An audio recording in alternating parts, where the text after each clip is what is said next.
Rudra, please start.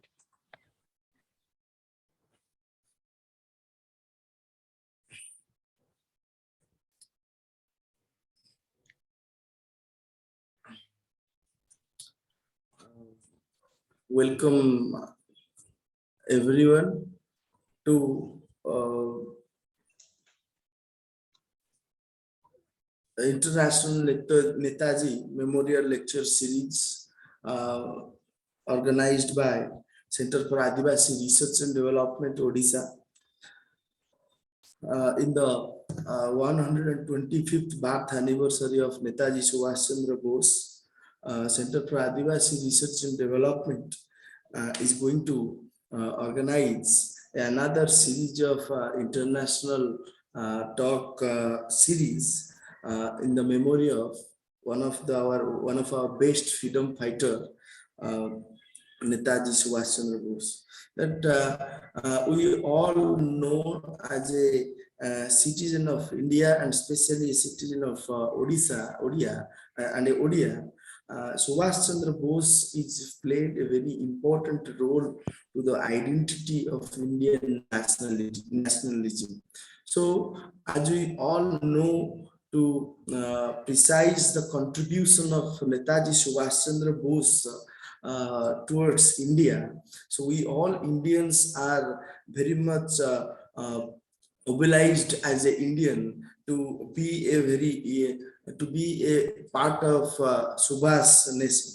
So in his 125th birth anniversary, we all are giving a tribute on behalf of Center for Adivasi Research and Development and discussing over about Subhas Chandra Bose and his contributions towards Indian nationalism and how he became a national figure over their times, and the journey of his political life, meeting Hitler and the relationship with Russia and Japan is also very interesting stories we are hearing about Netaji Subhas Chandra Bose from childhood to now. And this is the time to reconquer the ideology of Subhas Chandra Bose and making a new India, and through discussions, dialogue, and whatever we want to provide towards our youth or new generation. So with this discussion, we have with us Professor Dr. Sreenivasulu N.S. Professor Sreenivasulu N.S. is a professor at NUJS, Kolkata, and a member of National Council of Jurists, ICJ, International Court of Justice, London. Thank you, sir, for joining with us for this wonderful occasion. And we have with us one of the very important figure of our time is none other than Professor Vaishnav Charana Tripathy, sir. Professor Tripathy is the former Vice Chancellor of the prestigious institution of Odisha. It's called Ravenshaw University, and he is also a professor of life science at JNU, New Delhi, and he also working as a scientist in NASA, United States. So welcome, sir.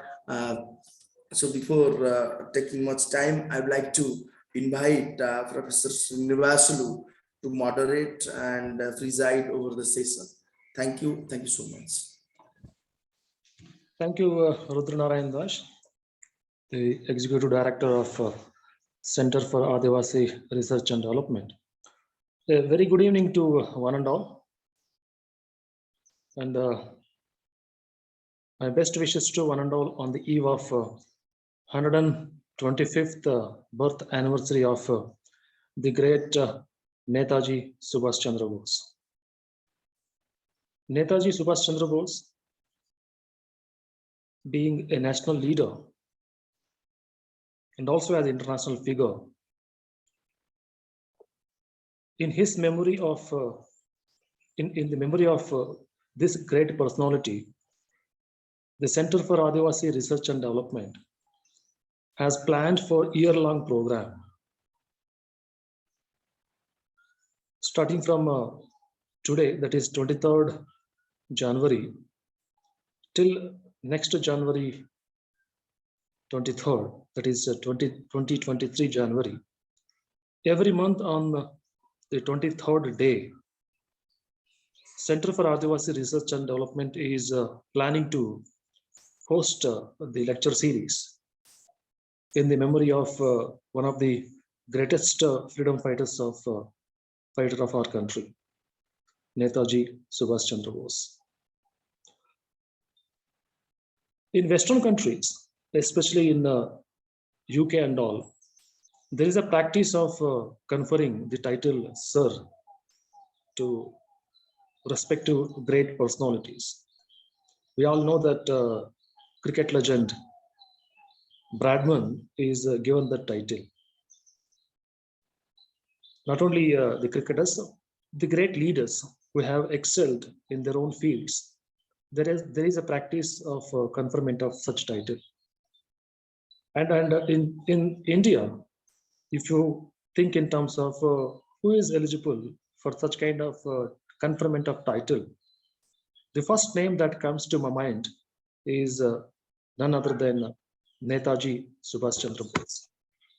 There are different thoughts, different perspectives on the life and struggle of Netaji Subhas Chandra Bose, who was formerly part of Indian National Congress, later on happened to come out with his own outfit, political outfit, and as well army outfit also, having his own peculiar thoughts, dynamic thoughts rather, with respect to the concept of nationality, and also in the process of freedom struggle that the Indians were going through some about 100 years back. Netaji Subhas Chandra Bose, though known to be from West Bengal, Kolkata, but he has got its roots in Odisha, Cuttack. He has studied in Cuttack, and he has got great root connections with Odisha. Such being the case, Center for Adivasi Research and Development, which is from Odisha, hosting this year-long lecture series in commemoration of Netaji Subhas Chandra Bose is perhaps a great tribute, a way of giving a great tribute to the national figure, Netaji Subhas Chandra Bose. And it goes without saying that whenever we talk in terms of national leaders or Indian freedom struggle, names such as Mahatma Gandhi, Pandit Jawaharlal Nehru come to the forefront. I firmly believe that alongside these two names, Mahatma Gandhi and Jawaharlal Nehru, another two names should feature equally, that is Netaji Subhas Chandra Bose and also Baba Saheb Ambedkar. Because whatever Mahatma Gandhi and Netaji Subhas Chandra Bose could achieve in the process of nationalism or in getting freedom, the contribution made by these two tall leaders, Subhas Chandra Bose and Baba Saheb Ambedkar, is praiseworthy. Ambedkar, through his writings, especially the Constitution of India, and Subhas Chandra Bose through his willpower, being a gutsy man. Scholars say that Britishers took their own sweet time in leaving this country or in granting freedom to India. After ruling India for more than 200 years, they took the decision to leave India or grant freedom to India in 1947, as we all know. But scholars argue that the decision to leave India or grant freedom to India was taken by the Britishers quite a long ago. That is not around 1947, but about 10 years back itself. During the time when Netaji Subhas Chandra Bose was creating such a situation for British rulers, where they never used to have sleep in the nights because of the tactics, strategies, and gutsy dynamic moves that Netaji Subhas Chandra Bose was making.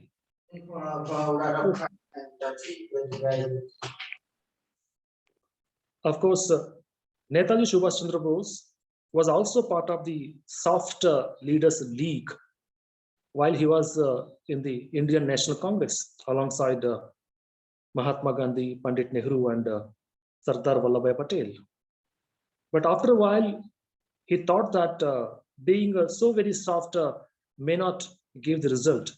So he wanted to take the hard route to acquire independence for the country. He thought that mighty Britishers may not completely bow down for the concept of ahimsa or the positive or soft fight that the Indian National Congress was aiming for.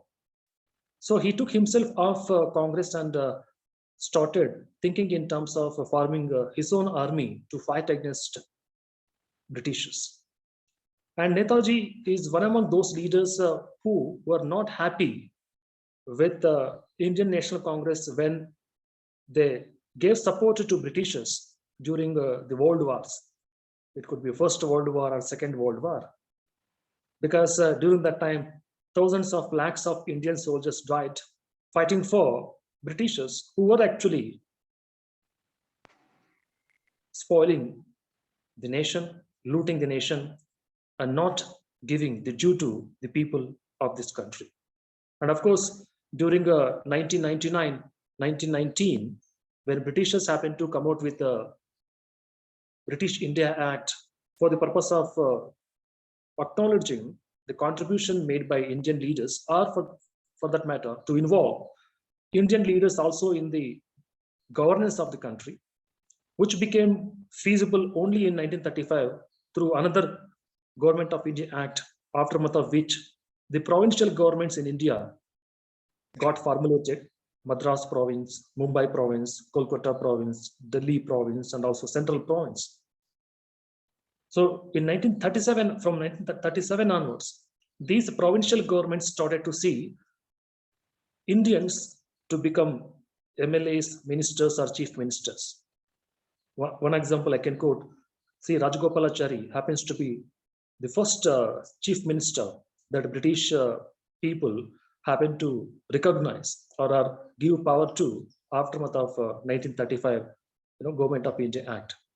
And Netaji Subhas Chandra Bose was not all support of this, not all in support of this, because he wanted that Britishers need not give any acknowledgement, they need not involve us in the governance, but they should leave us to govern ourselves. Netaji believed that Britishers need not involve us in governing India. He believed that they should leave us to govern ourselves. That's why he was never party to these kinds of negotiations that the then Indian National Congress leaders had with the Britishers. And that's the reason why one fine day he took a decision to come out of Congress and also not to come out of his house in Kolkata. For months together, he didn't come out of the house. Only his brother's son used to meet him, probably for the purpose of giving him food or to see his well-being and all. Britishers happened to post security guards, policemen around his house to ensure that nobody can reach out to him, as he cannot reach out to anybody without the permission or without the notice or knowledge of Britishers. But Netaji was having his own ideas. So one fine day midnight, when his brother's son came to meet him, alongside his brother's son, he also happened to drive away from Kolkata, where from he reached Afghanistan, and from there he reached Germany to meet Adolf Hitler. And British government happened to came to know about it, but they were not having the guts to talk to Adolf Hitler, the German leader. And the German leader, of course, gave some sort of support to the thoughts of Netaji Subhas Chandra Bose. But slowly, Subhas Chandra Bose happened to realize that Adolf Hitler, the German leader, is actually using him for the purpose of his own cause against Britishers. And his company may not give him the kind of fruits that he would like to have.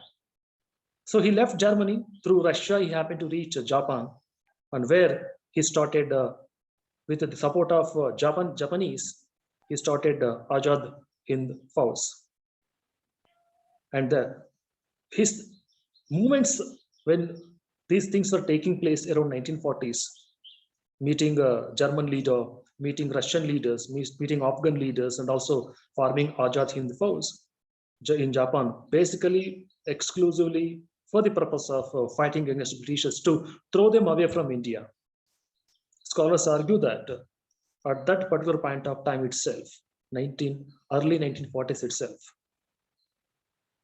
Britishers had taken a decision to leave this country because they were not ready to fight against German leader Hitler, whom Netaji happened to have a good friendship with.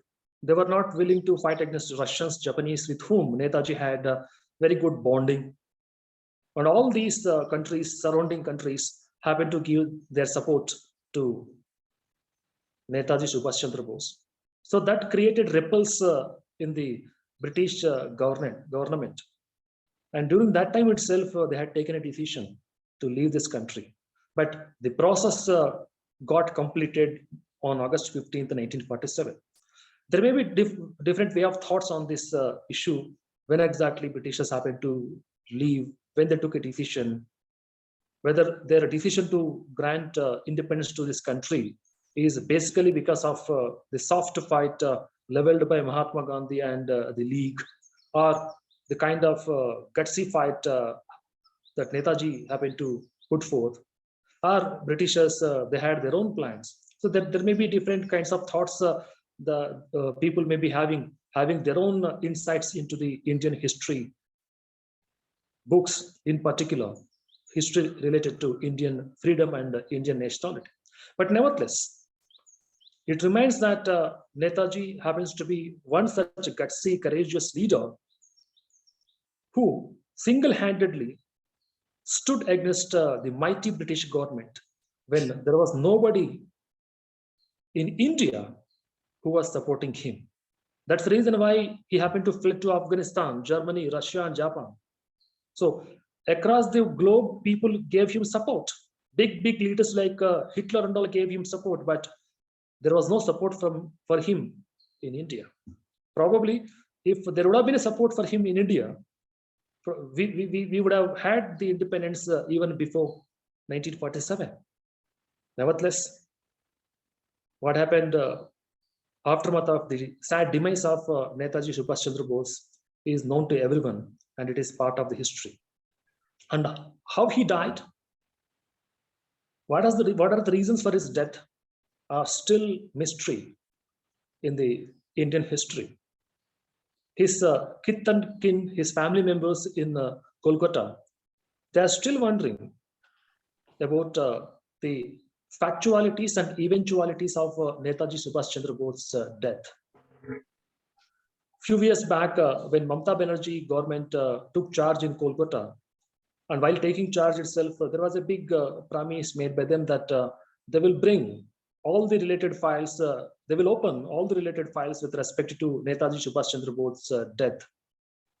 Certain files were actually brought to the notice of one and all, public notice, but there was nothing much covered or written that could be gathered by looking into that files. So even today, when we are celebrating 125th birth anniversary of Netaji, and more than 80 years have passed away since his death, we are not having complete clarity with respect to how he died. People say that there was an air crash. People say that no, there was infight.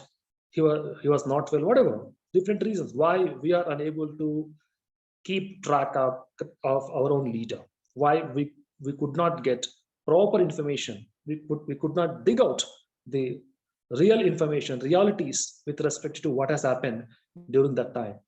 Aftermath of the formation of Azad Hind Force, what actually happened? Whether if at all it is an air crash, was it a conspiracy? Right?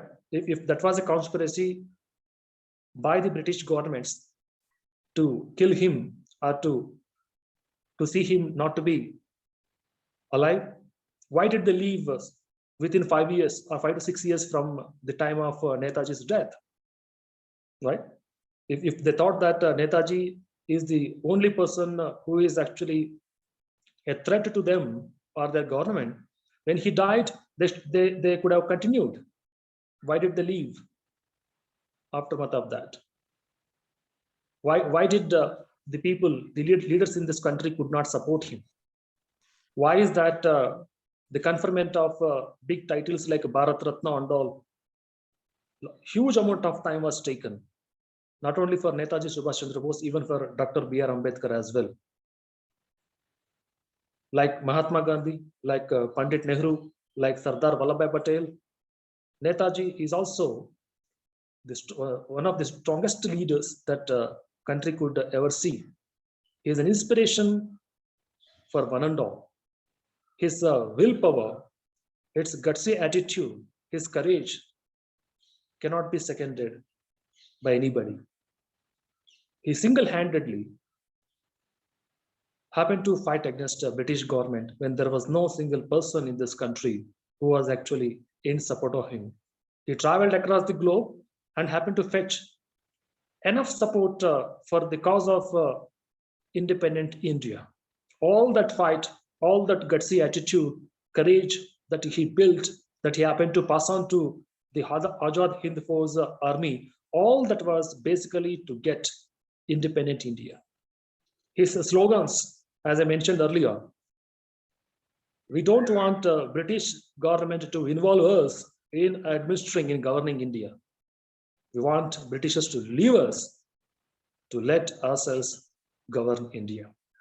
So such a very, very courageous statement, slogan that a gutsy leader happened to make aftermath of 1935, when British government started to involve Indian leaders in the provincial administration in the 5 provinces that Britishers had during that particular point of time in installing Indian origin chief ministers, are basically involving Indians in the administration, governance of this country.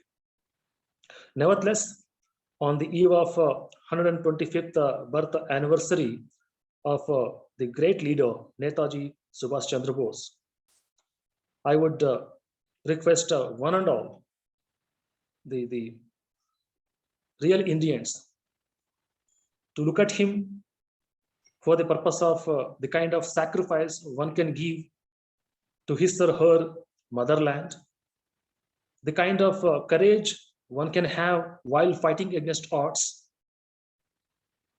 the kind of strength that mentally, not just physically, one can have to fight against the mighty Britishers, the kind of international diplomacy one can involve in gathering support for Indian cause across the globe, and also the kind of life that he happened to live for only one cause.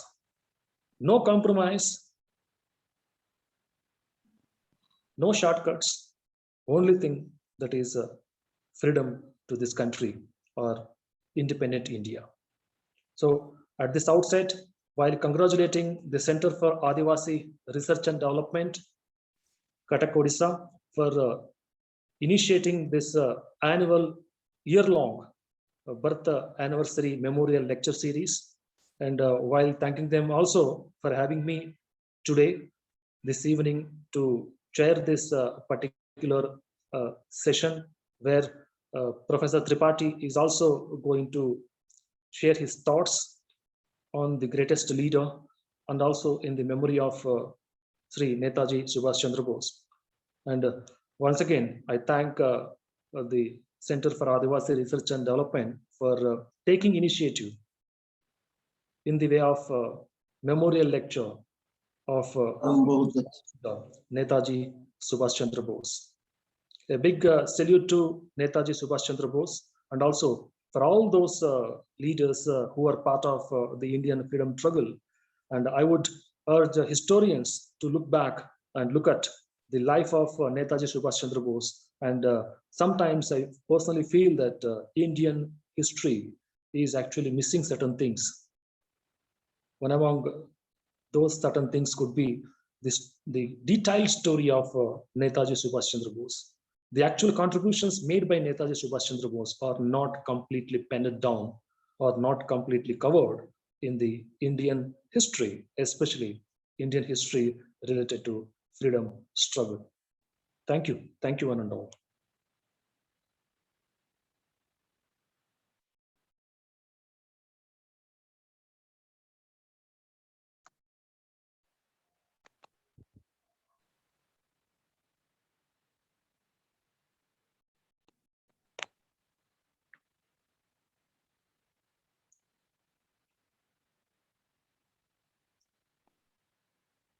So we hereby invite Professor Tripathy sir to give his inaugural talk on the eve of 125th birth anniversary of Netaji Subhas Chandra Bose. Tripathy sir for delivering his inaugural lecture on the day. Over to you, sir, Professor Tripathy sir. Thank you very much. Thank you very much. And thank you for a great introduction of the lecture series you have given. Very well informed lecture. And I thank this foundation, the Social Science Foundation, and Dr. Bikram Jaina, who also invited me to give this talk. Thank you, everybody, for asking me to give a lecture in this. Okay, let us start with his achievement and his early childhood. Subhas Chandra Bose was born on 23rd January 1897, only 25 years old. And he probably expired in aircraft on 18th August 1945, although we are not very sure about the exact time and date. But we are sure that he is no more in this world, because he is already 125. Okay. Now, Netaji means a respected leader. And you know who gave this name to Netaji? Netaji, he got his name in Germany, okay, in the early 1942. The Indian soldiers who were present there in Germany gave his name Netaji in Berlin. Subhas Bose was born into wealthy and privileged family in Odisha during the British Raj, of course, in Cuttack. The early he received his early education in Cuttack. Actually, Subhas Chandra Bose was born to Prabhavati Bose and Jankinath Bose on 23rd January 1897 in Cuttack, in Odia Bazaar. He was the ninth child and sixth son of his family. His father, Jankinath Bose, also studied in Ravenshaw College, Cuttack. He studied law in Ravenshaw College, Cuttack, and became a successful lawyer and government leader. Then after Subhas Bose, he got to join his 5 school-going older brothers. Subhas entered Baptist Mission's Protestant European School in Cuttack in January 1902, when he was only 5 years old, in the primary school. English was, of course, the medium of instruction in the school. The majority of students being European and Anglo-American, Anglo-Indians, and also, of course, mixed British answer. The curriculum we studied in that primary school, correct, is of course in English, but he also studied Latin, Bible, and good manners, British geography, British history, but no Indian language was taught to his days. However, he spoke all Bengali language in his house and Odia public at with friends. Choice of the school was Jankina's choice, other choice, who wanted him to speak flawless English so that he can be a big servant of British Raj. He had a big dream of making his son an Indian civil service officer. So he wanted his son to be fluent in English. So he always sent his children to English schools.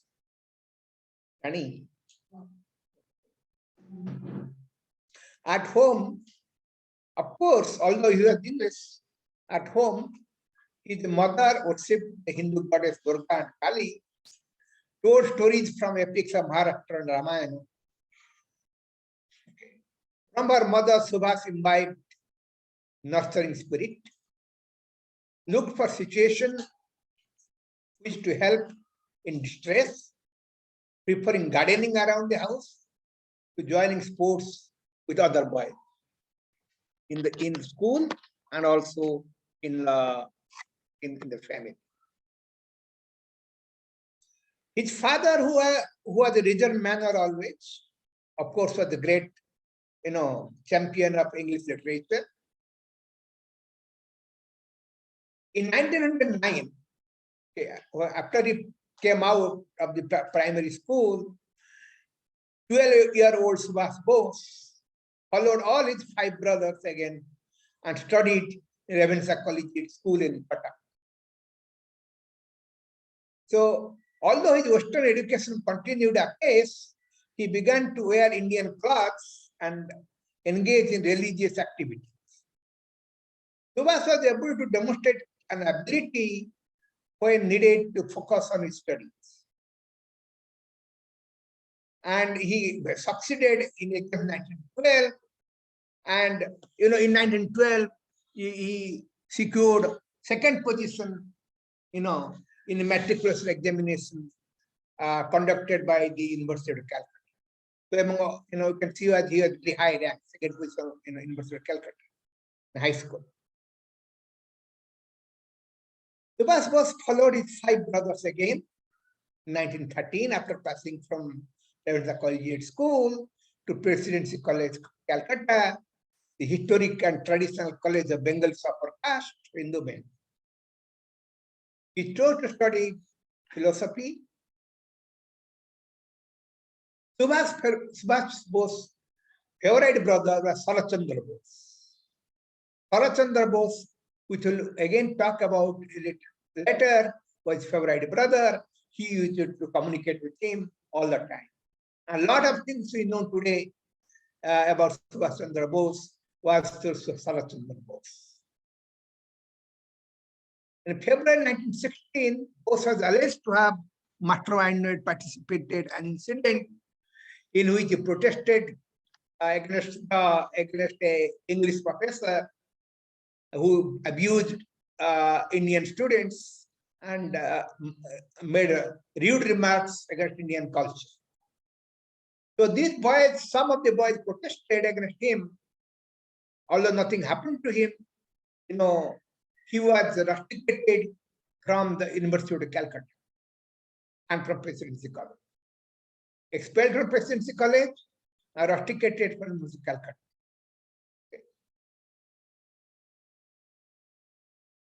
Of course, the Vice Chancellor those days, Sir Ashutosh Mukherjee, Vice Chancellor Calcutta University, and his father wanted his rustication to be removed, but he could not, even his best effort, he could not remove the rustication early.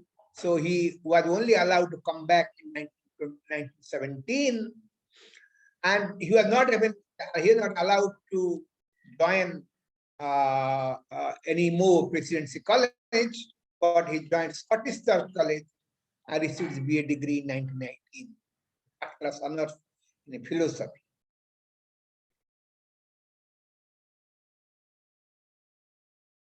Then his father pressurized him to go to Calcutta, go to England, and prepare for Indian civil service examination, and therefore Subhas Bose went from Cuttack. He came to Cuttack, and from there he went to London actually. Okay. And there are only 6 vacancies in Indian civil service, and he cracked the examination first test. There are 2 tests. In 1920, he first cracked the first test, but then he thought that there is no point in taking civil service examination further. You have to press 4th in the rank, but still he thought that there is no point further, because what he wants to do in his life he cannot achieve through civil service examination, through civil service. So he wrote to Chandra Bose, his brother again, from whom we have learned a lot about Chandra Bose. He wrote to his brother, but for a man of my temperament, who has been feeling on ideas that might be called eccentric, the line of least resistance is not best line to follow. The line of least resistance Indian civil service talks about is not the best line to follow. Moreover, it's not possible to serve one's country to the best, fullest manner if one is chained to the civil service. So he thought that if we take civil service, join civil service, he would not be able to do whatever he wants to do. He cannot be part and parcel of the Indian freedom movement. And at that time, he learned a lot about Gandhiji. Okay, and Gandhiji is trying to, free India from British rule. Therefore, he of course he passed his he did his degree. He got his degree from Cambridge University, another MBA degree, but forget about it. He didn't want to do anything from Cambridge University. He came back.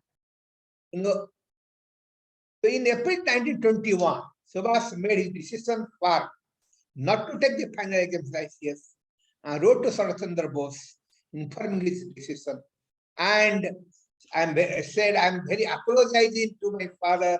I'm very, very really sorry to my father that he will be pained to see that I am not appearing civil service. He asked forgiveness from his father and returned from England. Again, he wrote to Sir Chandra Bose, I received a letter from mother saying that in spite of what father and others think, her mother prefers the ideals for which Mahatma Gandhi stands. So her mother was always inspired by Mahatma Gandhi, okay, although father was more towards British Raj. I cannot tell you how happy I have been to receive such a letter from my mother, okay, who believes in ideas of Mahatma Gandhi. It was a pleasure for me as it had removed something like a burden from my mind. So he was inspired by Mahatma Gandhi. His mother was also inspired by Mahatma Gandhi those days in 1920s. And therefore he decided to come back. Of course, before he returned, he was in touch with Chittaranjan Das, a lawyer and who made a forward buck, a Swaraj party, etc. in Kolkata. Of course, he got his PhD degree from Cambridge, but in 1921, but then he came back. Okay, and Subhas Bose is at 24 now, arrived ashore in India, in Bombay, in the morning of 16 July 1921. And then immediately set for interview with Mahatma Gandhi. Gandhi was at that time was 51, while Bose was only 24. So, and Gandhi, he was the leader of the non-cooperation movement those days. Gandhi already started non-cooperation movement with Swaraj those days already, and it has taken some momentum. That had taken India by storm the previous year, and quarter century, he thought about India to get independence. In Bose's account, the meeting with many years later, he pillared the Gandhi. Lord, he asked us question, lot of questions to Gandhi. Questions after questions. But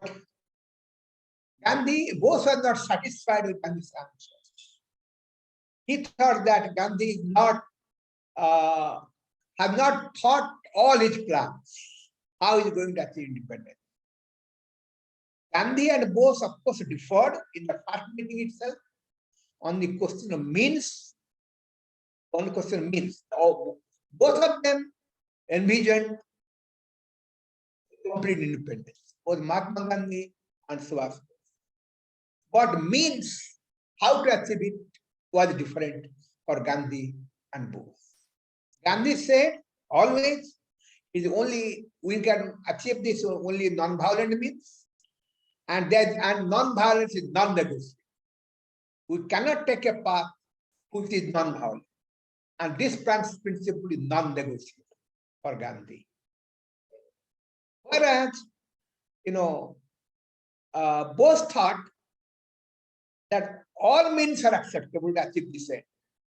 Okay, whether violence or non-violence, both any means will be achievable by any means to end this colonial rule of British Raj.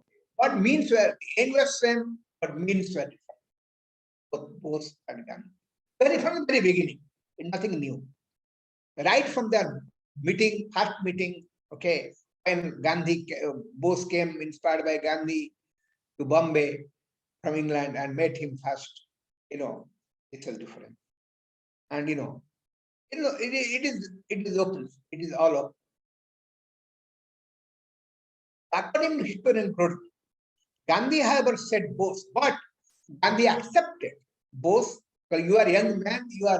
You have a lot of spirit.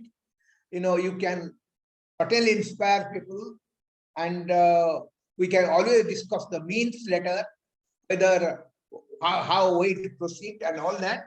But I always believe that, but as you say, that any means is possible, both violence and non-violence. I believe that we can follow non-violence through you, okay, and achieve our independence. So he promoted Subhas Chandra Bose, and he set Bose onto leader of the Congress and Indian National, Indian National in Bengal. He sent him to Bengal, Chittaranjan Das. Okay. And Chittaranjan Das was more sympathetic to extremism that had attracted idealistic young men, Subhas Chandra Bose. So Swaraj Chandra Das, C.R. Das, Chittaranjan Das, was little more, he was more open to violence means, achieve independence. And therefore, Subhas Bose was attracted to him more than Gandhi. And of course, he started a newspaper called Swaraj and took charge of public publicity in the Bengal Provincial Congress Committee.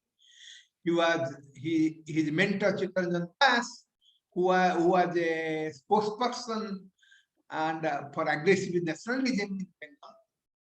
Okay, he always talk about aggressive nationalism, and Subhas Bose was inspired by him also to talk about aggressive nationalism. In the year 1923, Bose was also elected president of All India Youth Congress. And of course, then helped Chittaranjan Das and also became mayor of Calcutta later on after Chittaranjan Das and all that. In 1920s, he was, but however, he participated in civil disobedience movement of Mahatma Gandhi, and was arrested, in Calcutta. Okay. Bose was again arrested and jailed for civil disobedience movement. Okay, in 1930. Okay.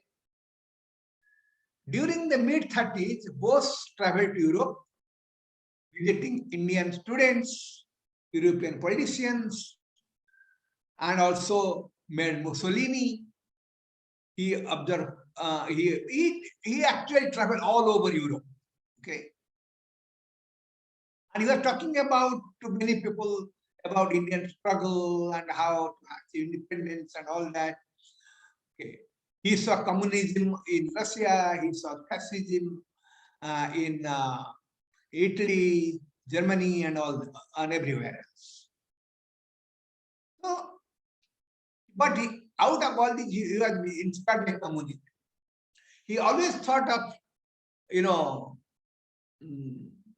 that equality and love. Okay, he said equality and love that you see in communism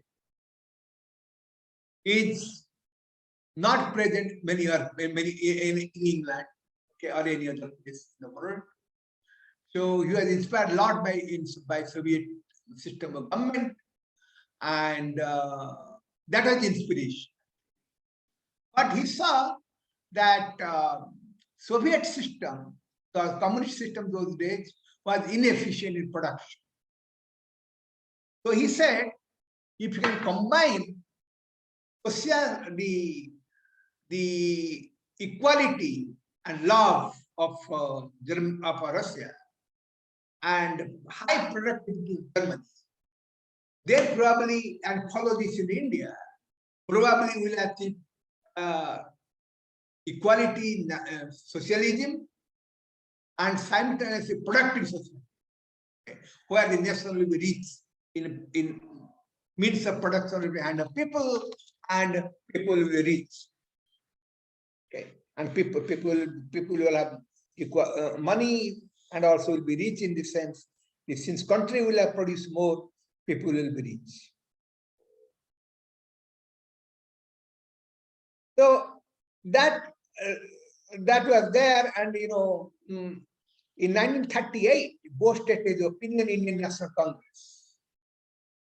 He said, should be organized on a broadest anti-imperialist front with two-fold objectives of winning political freedom and establishment of social regime. That's a Bose. By 1938, Bose became a leader of national stature and agreed to accept nomination of Congress president. Stood for unqualified Swaraj, self-governance, means with no dominance of the English, including the use of force. He always advocated all through his life that if needed, we should apply force, okay, against British. He did not believe that British will leave India without force. Okay. And Mahatma Gandhi's non-violence may not succeed. That has always happened. So when he talked about force, violence, and Gandhi talked about non-violence. There always was an ideal conflict, when very big ideological conflict from very beginning, where right they were met and all through and through till his departure from India. This means a confrontation with Mohandas Karamchand Gandhi, who in fact proposed Bose's presidency at one point and opposed Bose's presidency at another point. Two different times.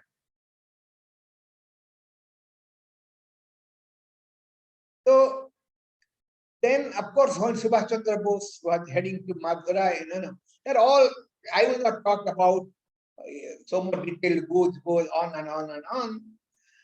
Okay. But I just tell you one thing. But he at a certain point of time was convinced that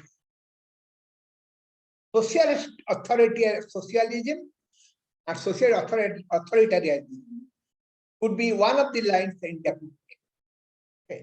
But you are not sure what you're thinking about. Okay. Because he was coming across so many different kinds of ideas from British Raj, of imperialist British Raj, to Soviet Union, the Communist Soviet Union, and the fascist Germany. We had completely different systems of political system. Okay. So he was talking about, he was trying to assimilate a certain line of action for India, what India should be doing in its political, previous attempts political freedom. And he went to England also, but Conservative Party officials did not fit him, and so on and so forth. So I'll not talk about all that, but then what happened? Then he had to leave Germany. Why? Okay. So actually Bose was arrested again, in Calcutta during with many kinds of freedom movement he organized, and then he was arrested from there and put to prison. In the prison he had a tuberculosis. Then he lived. He was released temporarily and in house arrest. Then he hoodwinked British, and he had beard by that time, staying home, and he dressed himself as a Pathan and went to Afghanistan. And from Afghanistan, he went to Soviet Union, and then from Soviet Union, he went to Germany, and so on and so forth. Okay.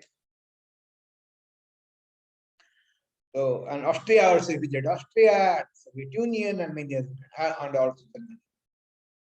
Actually, in Germany, he thought that he could raise army. Actually, he got some Indian soldiers who were arrested from different wars by Nazis in Second World War. With their help, he thought that he could invade through Soviet Union. But what happened when this was his plan? Britishers, Hitler decided to invade Soviet Union. That was he loved Soviet Union so much. Oh, Netaji, those days. He thought that it's the wrong time, the wrong thing that Hitler is trying to do and trying to invade Soviet Union. So there's no possibility of Indian army marching through the Soviet Union to British to liberate Germany, to liberate India. Okay. Therefore, he founded Free India Center in Berlin and created Indian Legion. Okay. And of course, at that point, he was named Netaji there. So then,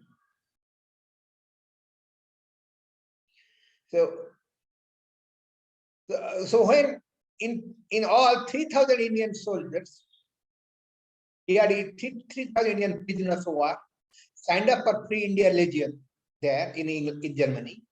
But instead of being delighted, Bose was worried. Because a left-wing admirer of Russia, he was left admirer of Russia, he was devastated when Hitler's tanks rolled after Soviet border and invaded Soviet Union. Then he had no hope of coming through Soviet Union, okay, and invading British India by the army he had raised in Germany. So that was so devastating for Subhas Bose. He left left Germany and thought he would go take help of Japan. So he came through a German boat, submarine, and then he was passed on to British people, Japanese soldiers at certain point of time, and he took the help of Japan, Germany, to free. So in 1943, after being disillusioned in Germany, could be any help of gaining India's independence. Suppose left for Japan. He traveled with German submarine U-180, okay, from Cape of Good Hope, and then he went to Japan. Another submarine. So two of submarine he went from Germany to Japan to two different submarines. Indian National Army was the brainchild of Japan Major. This you want to understand. Indian National Army he raised. Of course, he raised it later on. But first it was brainchild of a Japanese major. Okay. He was thinking of leading Indian people there and in Far East to invade a war against England. But then this didn't work out till Subhas Chandra Bose arrived.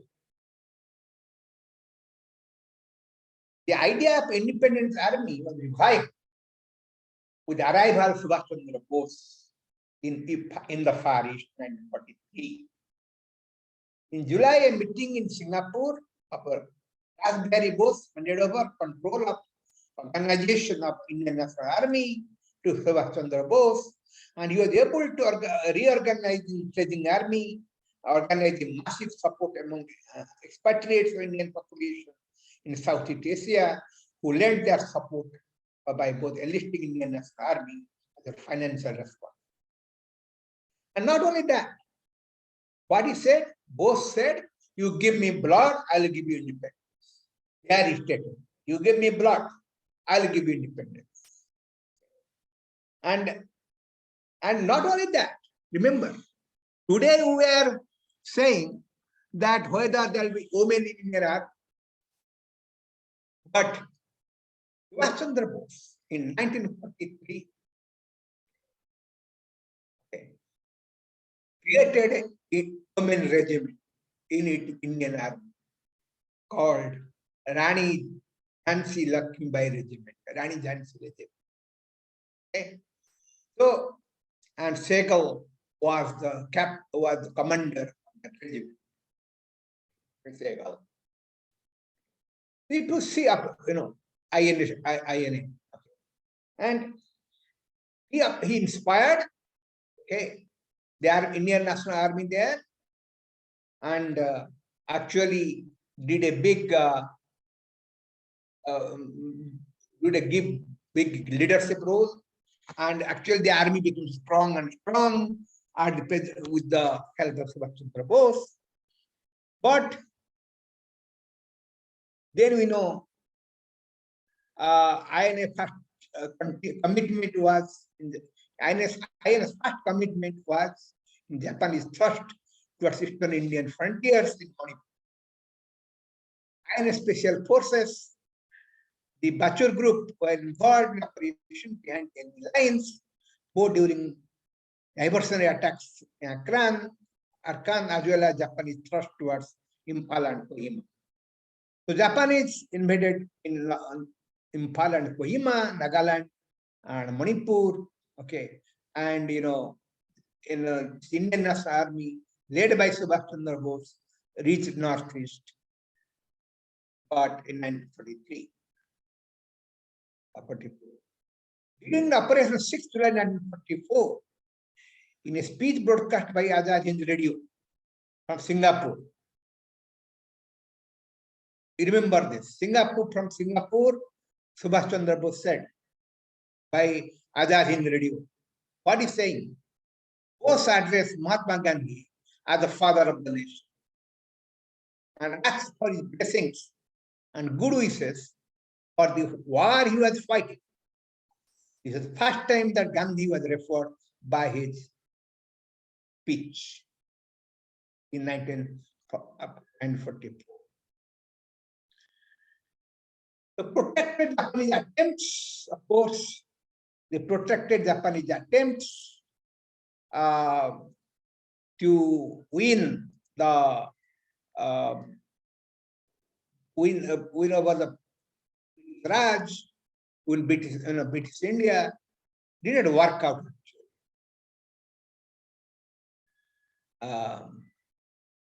The protected Japanese attempt to take these two towns, Kohima and Manipur, two towns, depleted Japanese resources, okay, and Japanese resources became thin because that was time when Japan is losing the war. So those several months of Japanese onslaught on the two towns, Commonwealth forces remained entrenched in the two towns. Okay.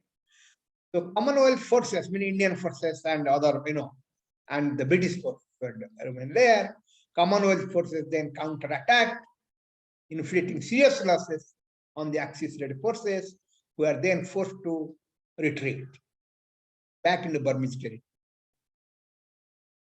After Japanese defeat, all the battles of Kohima and Imphal, Bose's provisional government aim of establishing the base of mainland India was lost forever.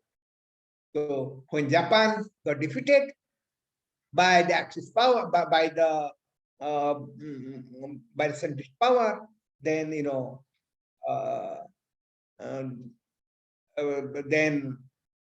any hope of Subhas Chandra Bose to liberate India was not feasible anymore.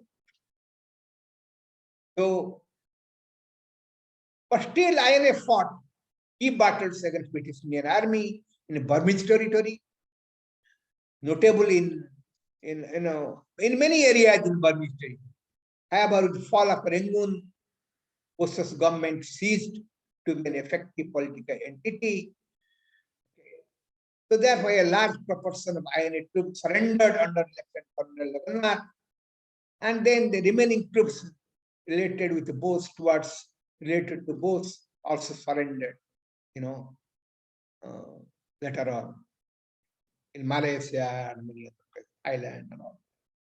Japan surrender at the end of the war also led to surrender of remaining elements of Indian National Army. The INA prisoners were then repatriated to India, some tried for tea. And we know the story later on, how Indian National Army was then got heroic welcome by the Indian people, and all the charges against them were dropped. And although we do not know exactly what circumstances both died, but what they say is that probably he died because in the air crash. Okay. But we don't know what. We are sure that he. But remember that although Subhas Chandra Bose was communist, Subhas Chandra Bose believed that Bhagavad Gita was the great source of inspiration for his struggle against the British. Swami Vivekananda's teaching of universalism, his nationalist thoughts, and his emphasis on social service and reform all inspired Subhas Chandra Bose from his very, very young. Okay. So he's a mixture of spiritualism, socialism, and also fascism. He wanted to synthesize everything together with different connotation, different connotations of national socialism and communism. Our philosophy, he said, our philosophy should be synthesis between national socialism and communism. Okay, that was his philosophy, and through this philosophy, he lived through and throughout till his death. Okay. Subhas Chandra Bose Bose was featured in the stamps of India in 1964, 1993, 1997, many postal stamps in 2001, 2018. Bose was featured in 2 rupee coin in 1996 and 1997, and other coins in 2018, and so on and so forth. Now we have the Subhas Chandra International Kolkata, and of Subhas Chandra Bose Ross Island, and others. So there are all these his legacy. But these legacies, what we talk about, is not sufficient to in his memory. We should do more and more and more to preserve his memories and preserve his fighting spirit against the British Raj. To fight fight it from freedom from the British Raj. So I must say, in conclusion, that Subhas Chandra Bose was a great hero, great revolutionary, comparable to Mahatma Gandhi, comparable to many other leaders of the world, including Lenin, Mao Zedong, Che Guevara, Ho Chi Minh, and many other revolutionaries. I put him one of the great revolutionaries of the world in parallel with Mahatma Gandhi. Thank you very much for your kind attention. Thank you, Professor Tripathy sir. Such a nice and wonderful thoughts.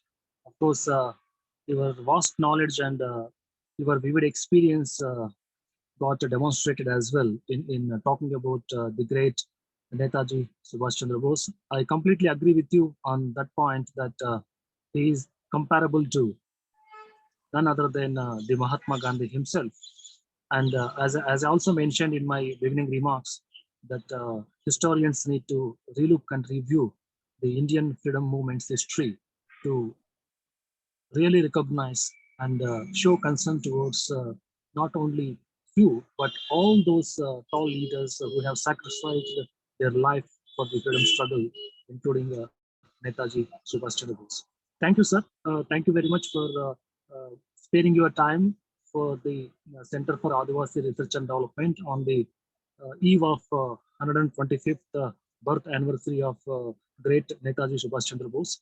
And as I mentioned, the year-long events that we have organized, we have planned rather to have lecture series on 23rd of every month for the complete year, has got a real push and inspiration through your very invaluable thoughts and inaugural talk.